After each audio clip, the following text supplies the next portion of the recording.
This episode is brought to you by Bound Hat Company. Discover Bound Hat Company, where high-quality hats meet a greater purpose. Each hat is designed not only for style, but also to give back, with proceeds supporting charities like the PTSD Foundation of America. Whether for the outdoors or everyday wear, Bound Hat Company has the perfect hat for any occasion. Shop now at www.boundhatco.com and join the movement to support veterans and meaningful causes. Bound Hat Co. Style that makes a difference. The following podcast discusses sensitive topics. Listener discretion is advised. If you or someone you know is struggling, call or text 988 to reach the Suicide and Crisis Lifeline for 24/7 confidential support. Welcome to Survival in the Trenches, Life Beyond Loss, a podcast where we share the powerful stories of those who have faced extraordinary loss and found the strength to push forward and triumph. These are real journeys of resilience, courage, and hope. Join us as we uncover what it means to rise above, even in the darkest of times. Hello, everyone. My name is Kelly Chandler. I'm here with my partners from Survival in the Trenches, Michael Chandler and JJ Kirkpatrick. We wanted to regroup as a team to talk with all of you about why we are exploring life beyond loss, turning tragedy into purpose, and what it means for us as an organization to highlight all of the conversations we have been having with our incredible guests so far in this first series. Okay, well, Survival in the Trenches to me is about helping to end human suffering. It's knowing that people are out there and they're in a lot of pain. And a lot of times that pain is not something they chose, it's unjustified.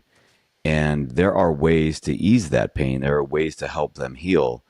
And too many of us are focused on other things in life that aren't important. And it was just a chance meeting with Mike over lunch where I recognized that I wasn't doing enough in this area to help end suffering.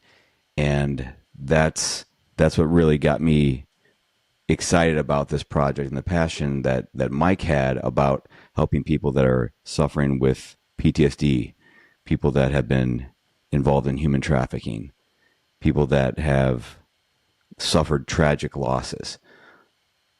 Who wouldn't want to ease the suffering of those people? And that's where I'm coming from with this. And with Mike's brilliant mind and your brilliant execution, Kelly, it's like this was too good to pass up. This was a chance where we can really make an impact in the world in those areas and the others that will almost certainly appear once we go further down this road.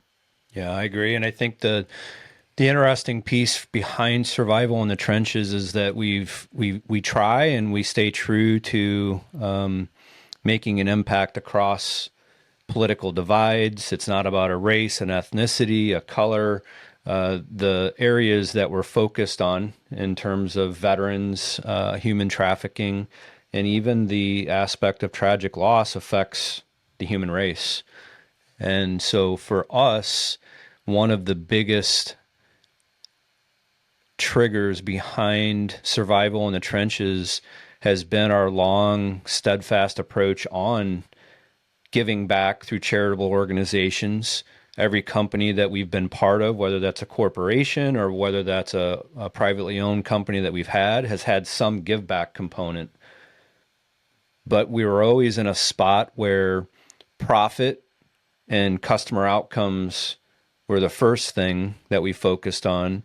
And giving back was that 10% hobby, if you will, that we did. And so I think we've all consciously have chosen a path to prioritize outcomes and purpose over profit. And I think that's a big underscore, behind the brand, behind the company and what we're after.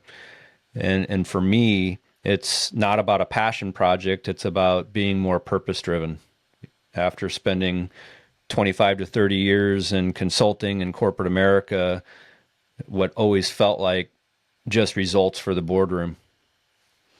Absolutely. And I think as we age and have a lot of time in careers and just learn through life experiences, we have found that we have the time now and the talent to use our skills to bring together certain themes to provide people who perhaps are suffering in silence with other resources and outcomes that might improve their lives. And for me personally, in speaking with these incredible guests, I am finding that there are so many resources out there that people have no idea exist. And that is something that is an ultimate goal for us, is getting people to a place where they feel like they are being, number one, heard and telling their story, and that their story matters. And beyond that, giving them tools, resources, and just insight into other modalities of treatment. I feel like mental health today is such a huge theme, but many of us don't know what to do with the fact that we're becoming aware it's a problem. What does that mean as a family, as a person? What do you do with that information to make a change? I don't feel like there's like a prescriptive path. So I feel like what we're providing people with are many options that may or may not work for them, but at least they know they exist. And we are giving them valuable insight from people who have proven ways of making a difference to improve lives for others. I think that's exactly right. And the thing that has hit me with this is that it could be any one of us in their shoes at any time. And it's by sheer luck that we're not suffering the way that they're suffering. And I know personally that if I was in their shoes, I would want other people to help and support. And that's, as we've talked to different guests, that's the one way out, is to have that support. And the thing that I think we've also seen is that it's difficult to know what to do for someone who's suffered so profoundly. And we can't be empathetic because we've never been in those shoes before. We don't know what to do. We don't know what the right move is. And so I think making that piece more comfortable for people that aren't necessarily in the throes of deep tragedy, so they can support those that they know that are, I think that's one of the most effective things we've done. Absolutely. And one of our guiding principles is what we call AERO, which is awareness, empathy, resources, and outcomes. And we hope that for all of our listeners, in today's day and age, I feel like there's not enough. I mean, awareness is one thing, but empathy, I feel like there are a lot of people that are quick to judge. And I don't know if that's because social media has become so adversarial, if you will, but by going back in time and understanding who these people are, and to your point, it could be any one of us, creating that empathy toward people facing terrible situations and just being there as a listener, letting them tell their story as part of their healing journey is so important. Then letting them describe the resources perhaps that have worked for them, that have led to more positive outcomes. It's just a great way of taking people from start to finish. Finish is relative, but getting them to a better spot. I think as we move forward, we always kind of have that AERO mantra in mind, and it keeps us grounded to where our focus is going forward. Yeah. Well, and you know, what I would add to the awareness, empathy, resources, and outcomes arrows is it's actually a business framework. And so we leverage, you know, powerful narratives, storytelling, podcasting, video, based media to generate additional awareness and empathy of the topic. And certainly we're exposing new and maybe unknown resources that are available. But the outcomes piece for me is more than just helping people. It's, if we're focused on, at a base level, survival in the trenches is focused on mental health. It's the biggest talked about, but typically biggest area that's not driven to outcomes yet. It's tied into a lot of noise. We talk about mental health, and it affects everybody in the society at some point in time, whether that's trauma that creates PTSD, whether it's depression, anxiety. And I think the most important piece for us as a business, outside of all the work we're doing behind podcasting and videos, are the outcomes. When I've sat down and spoken with some of our partners in the human trafficking space, one of the biggest systematic issues that exist in human trafficking is the ability to detect it faster before the network exploits a child, brings someone through prostitution. It's getting a hold of the financial networks that enable human trafficking to occur and that money to pass in between at nearly $400 billion a year. That industry, if you want to call it that, is set to outpace the illegal global drug market space. And our focus and hope and driver behind outcomes is leveraging our entrepreneurial capabilities, the 20, 25, 30 years of background that we all have in our team in rebuilding businesses, new processes, new systems and policies, and applying that to attacking some of these heinous things that exist, like human trafficking. And truly, I would tell you, while again, the stories and the empathy and awareness are great, we want to be part of a solution that gets ahead of the curve, that tears down the reason that human trafficking even exists, using artificial intelligence and cryptocurrency and blockchain technology and advancements in so much that's going on to identify human trafficking before it starts. But then flip over to the mental health side, it's also about being able to put resources in place ahead of the need for mental health outcomes. What do we need to do there to break the systems down, provide more proactive outreach and capabilities before, unfortunately, you're dealing with tragic loss from suicide? Obviously, some of the things we're dealing with, where it's a car accident, a drunk driving accident, some of those things you can't prevent in every case.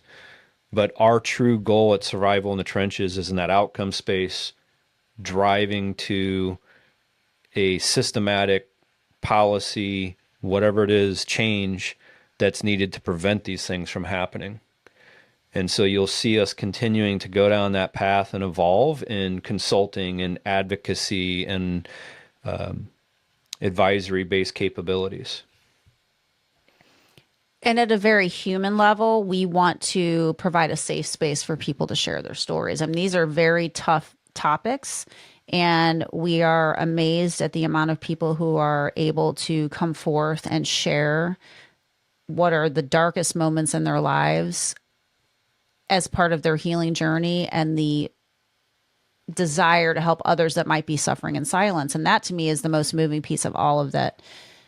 We've had these most incredible conversations with people, and they are just happy to be able to help someone else. And that intrinsically feels good as an organization. So that's the basic human driver. And then we do hope to share and guide and consult and move toward a much larger systematic change in time as we gather these incredible resources. Yeah, and what I heard you just say, Mike, is that basically we want to prevent if possible. If we can't prevent, we want to help heal the people that had to go through it. And I think these stories are the way that that happens, because we hear enough nuggets already that we could see ways that some of these things could have been prevented, or people that are out there that are in the early stages could take different tactics to prevent the same outcome as some of these tragic stories. And then secondly, we've heard so many different approaches for both adults and children healing from these terrible tragedies. And that's been so uplifting. And it's funny, there's been different organizations mentioned, and ever since we've had those people mention those on the show, I start seeing them everywhere in public. It's crazy. Yeah, I agree. And I think that's, one of the other key drivers behind Survival in the Trenches comes down to our ability and desire to partner.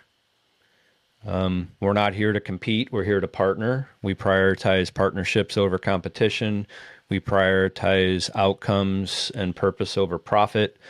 We believe in abundance versus scarcity in terms of our core values. And I think the way that we're starting to partner with organizations at a national level, like the PTSD Foundation of America, Camp Hope, that specifically helps combat veterans overcome their PTSD from being in combat, our ability and connection to those, what we call NGOs, the non-government organizations or 501c3s, nonprofits, and be able to work with them versus against them is super important. And I think, JJ, I think back to just even last year when you were working with the St. Louis GATMO organization, the Gateway Alliance Against Human Trafficking. and our connection with Our Rescue, a global organization tied to human trafficking, connecting those two to bring both funds together to go after educational purposes. That even all occurred before we created Survival in the Trenches as a brand, but I think that's a really good, powerful example of all of these foundations, these NGOs that are out there today that do provide resources in silos. One of the things we hope to do, and maybe it's too audacious, but one of the things that I think we have to get after is bringing those networks together and bringing those NGOs and organizations together. And in a lot of cases, what I'd tell you is what I've seen is a lot of these organizations are just recreating the same resources because they're in their silo, in their territory, in their geography. Nothing wrong with it, but imagine the power of bringing 5 NGOs together and an organization like Survival in the Trenches together, and imagine the abundance mindset and the collaborative partnership mindset you could get out of that and the impact you could have versus doing it in your individual piece. Absolutely correct. And that's how I think of it as well. I think of everyone doing their amazing work, and they're all doing great work separately, but no one's spanning the horizon. I feel like that's what we're trying to do as an organization, is look at across all of these incredible groups of people, NGOs, whatever, and we are picking the best out of all of them and trying to bring them together as a resource for anyone facing a specific situation. So it's a great cross spectrum. I'm not sure what you want to call it. It's a great cross section, I guess, of everything that's out there in certain categories. And we're trying to bring that to the forefront as an overview of what is out there for people, because not everything's going to work for everyone, but we would love to present them with all the opportunities they have in front of them to tackle some of these major issues with their own mental health or tragic loss after something has occurred. And I think we've seen that it's an advantage for us that we don't have a great deal of nonprofit experience. We have more business experience, and we've already seen inefficiencies and gaps in the way things are run that can make things so much smoother for the end user, the person that needs the outcome. So that's been exciting. I'm sure we'll be able to continue that. And Mike, I wonder if you could expand more on how the model works for, we've got a cause like PTSD, we've got a NGO like PTSD Foundation, and then we've got other partners in there. How do you envision that working for this category and others? I mean, currently, we're a for-profit company, but again, call it purpose-driven, purpose-built, prioritize purpose and outcomes over profit. But when we partner with an NGO or a 501c3, however you want to categorize them, obviously they carry a 501c3 status and a nonprofit status in many cases. And so we joint venture, and it's our ability to build the creative narrative, to produce the narrative, to create the videos, to put the marketing kind of campaigns together, the promotion campaigns together from our business knowledge that we bring to the table. And in a lot of cases, our NGOs bring in existing partnerships and sponsorships that they've had for donations. They're bringing, in many cases, the overall guest list, if you will. They have a lot of access, like in the PTSD Foundation, they have a lot of access to veterans. They run Camp Hope. They have outreach people. They have clinical people, psychiatrists, a number of resources already in their relationship base. And so in many cases, just using that as an example, they are bringing a mix of the narrative that needs to be told, some of the resources and guests to be applied to, in this case, a podcast or an interview process. We're bringing a lot of the heavy lifting to the production, the creation, the guest management, the podcasting, the business knowledge to, bring some of those things together. Yeah, and it's been exciting so far. I mean, how would you guys characterize the reactions we've gotten from the organizations we brought this to? I would say personally, I don't have to say a whole lot when I go through what our goals are. People are pretty much excited and wanting to jump in. I mean, I have not had a single person say, sorry, not interested. I think that there is a lot of respect for the work we're trying to do, and they're hard topics to discuss and gather resources for. You have to have a certain level of patience, understanding, and the ability to listen to people at their hardest, weakest, darkest moments. And I think that they find it to be, respectable work and something they want to get involved in and behind. So I've had nothing but good feedback. And then the people we're interviewing, I feel like they are very happy to share their personal stories. It's part of their healing journey, and they feel so much gratitude for a platform to provide help for others. And that to me is just a win-win-win all around. I can't say enough about it. And I know we're learning a lot. Personally, I have not been through tragic loss. I would say to the same extent these people have. And I have learned so much about resources and ways that I'll be able to handle those types of moments perhaps in the future if they come our way. Hopefully not, but at least I feel armed with some of those resources to help. Yeah, I think it's a great topic. I think to expand on that, or maybe my perspective on it, is that certainly no negativity to the ideas, whether that's an NGO or a guest, as Kelly said, in the category of life beyond loss specifically. I mean, we have guests coming in from trauma teams at hospitals. We have guests coming in from research facilities looking at new ways to heal the brain from a mental health perspective. We have psychiatrists involved. We have different techniques and methods that are applied to therapy that aren't the traditional route, if you will, being exposed. We have first-line responders, EMTs, firefighters, and of course, the people who've experienced loss themselves in that category, tragically. And everybody's open-armed to it. And I think the biggest question we get is, well, how are you guys sponsored? Well, I would tell you we're not sponsored in the traditional route.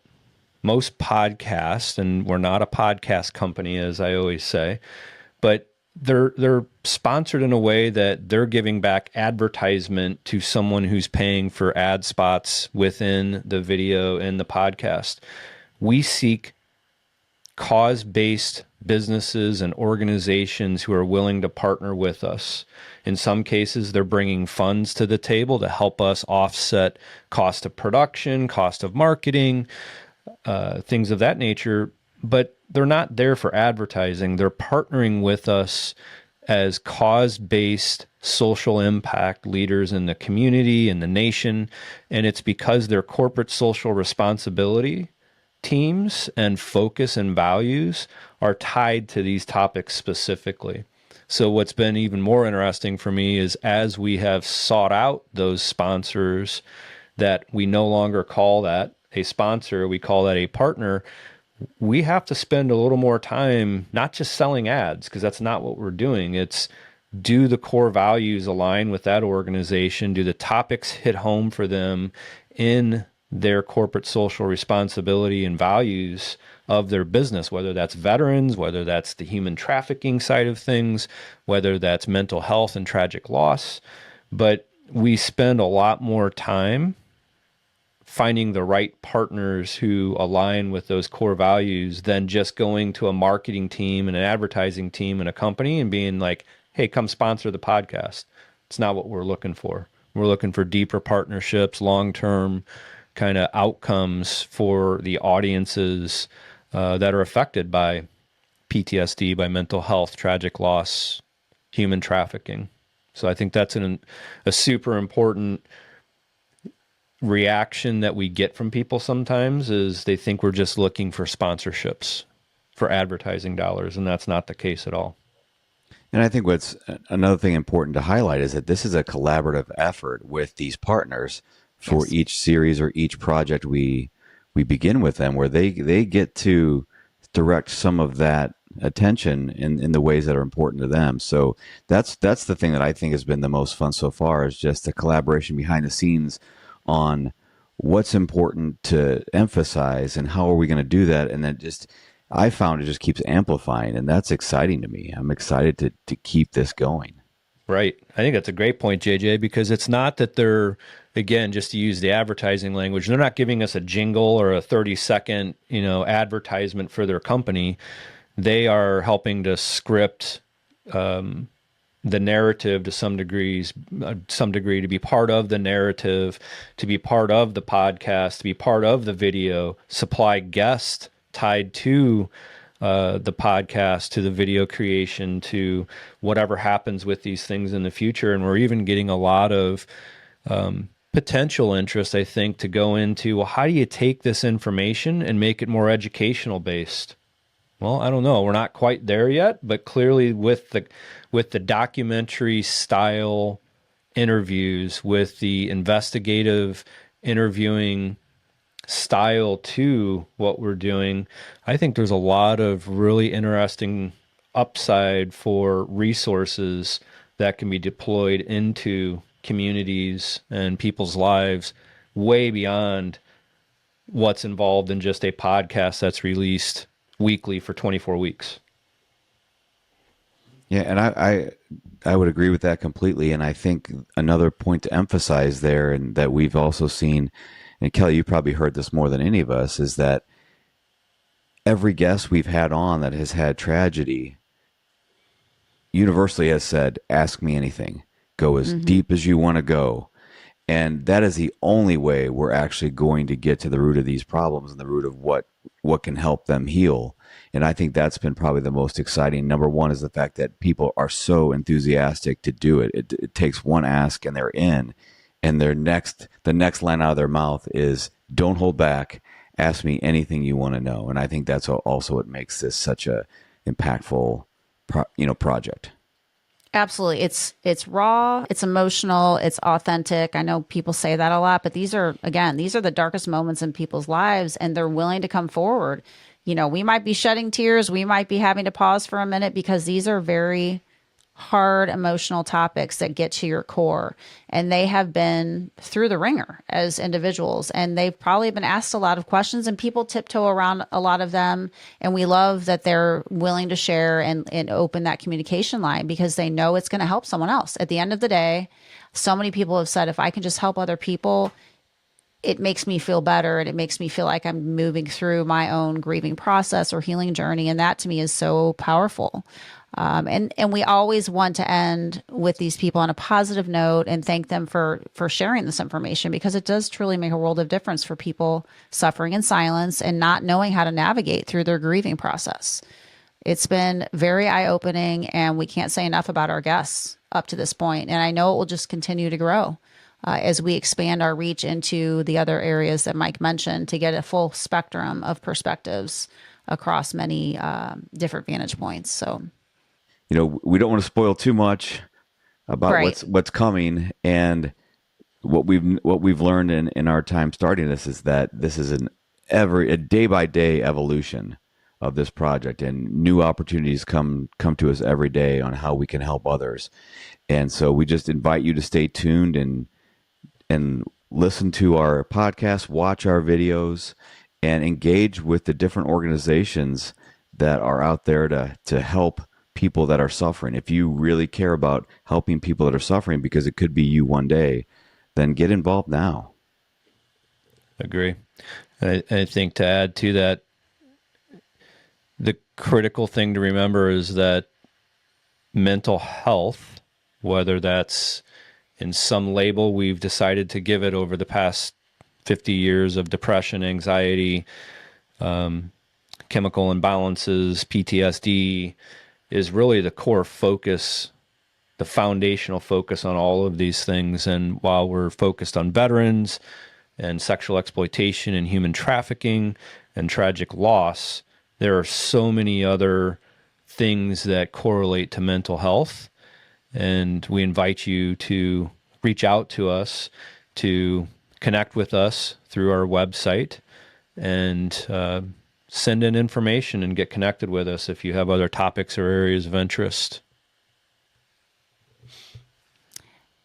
And from a hosting perspective, I would love to hear from listeners out there that might have personal stories they would be willing to share, because the storytelling is what makes this so human and so impactful. And I feel like we are doing our best to provide a safe space for you to tell those stories. And we welcome you to share, whether it's a personal story or someone you know that might have a personal story that could help others along their healing journey in one way, shape, or form. We welcome you to reach out to us either via our website or socials, and we will follow up and find out more about those particular stories that we might want to interview about. And the thing to add to that as we wrap this up is that we haven't released, at the time of this recording, we have not released any full episodes yet. That launch is just a few weeks away. And already some of the clips that I've been able to create and share have helped people. So if you have a story of suffering and healing, it will help people. So we definitely encourage you to reach out to us, connect with us. Let us know if we're not aware of some type of human suffering that can be alleviated. That's what we're here for. That's what Survival in the Trenches is all about. And we'd love to hear from you. You've been listening to Life Beyond Loss, a podcast from Survival in the Trenches. If you'd like to get involved and help those struggling to cope with personal loss, visit us at our website, survivalitt.com, and follow us on social media. Don't forget to subscribe and share this podcast so we can continue to grow and reach more people in need. Together, we can make a difference.